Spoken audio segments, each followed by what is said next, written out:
आप सभी को नूतन संवत्सर की ढेर सारी शुभकामनाएं। आज चैत्र मास के शुक्ल पक्ष की प्रतिपदा तिथि है और आज से ही नया वर्ष प्रारंभ होता है।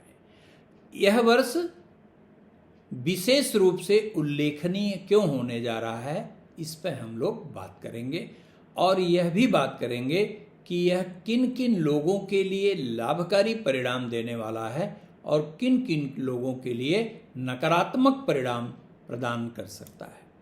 तो इस कड़ी में सबसे पहले आप यह जान लीजिए कि इस नूतन संवत्सर का जो प्रारंभ है उसका नाम है रौद्र। रौद्र समझाने की जरूरत नहीं है। निश्चित रूप से इस संवत्सर में देश विदेश सभी राष्ट्रों में निश्चित रूप से विस्फोटक घटनाएं खूब घटेंगी और आग से विशेष रूप से भय की स्थितियां भी बनेंगी।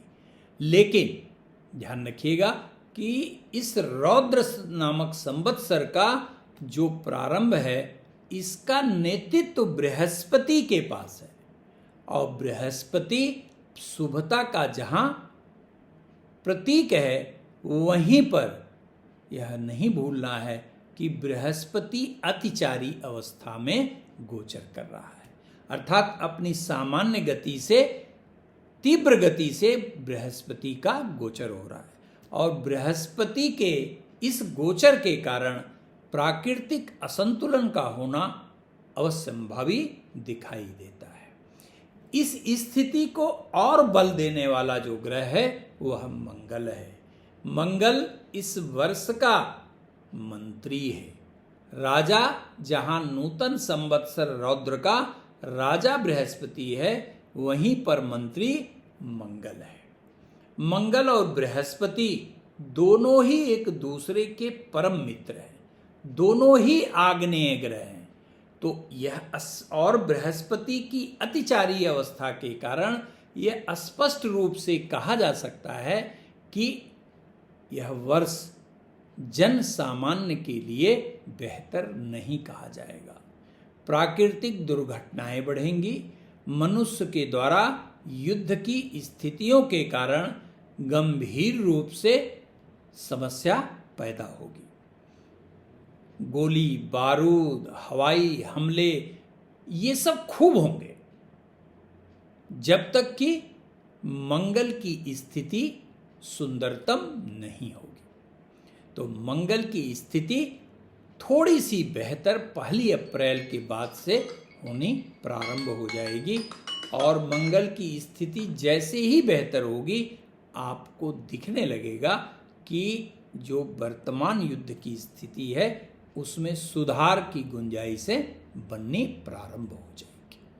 अब हम आते हैं प्रत्येक राशि के लोगों के लिए यह संवत्सर कैसा है।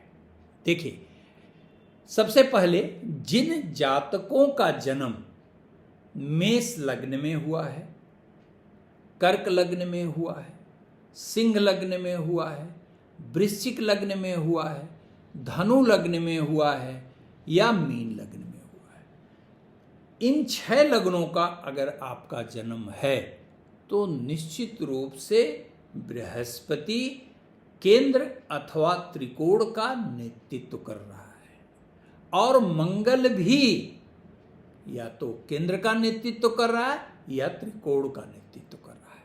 अर्थात इन 6 लग्नों में मंगल नामक ग्रह और बृहस्पति नामक ग्रह अब योगकारी ग्रह की श्रेणी में आता है। तो ऐसी स्थिति में यदि आपकी जन्म राशि मेष हो, कर्क हो, सिंह हो, वृश्चिक हो, धनु हो या मीन हो या आपका जन्म इनमें हो तो यह वर्ष सामान्यतः आपके लिए प्रसन्नता प्रदान करने वाला सिद्ध होगा, इसमें संशय नहीं है।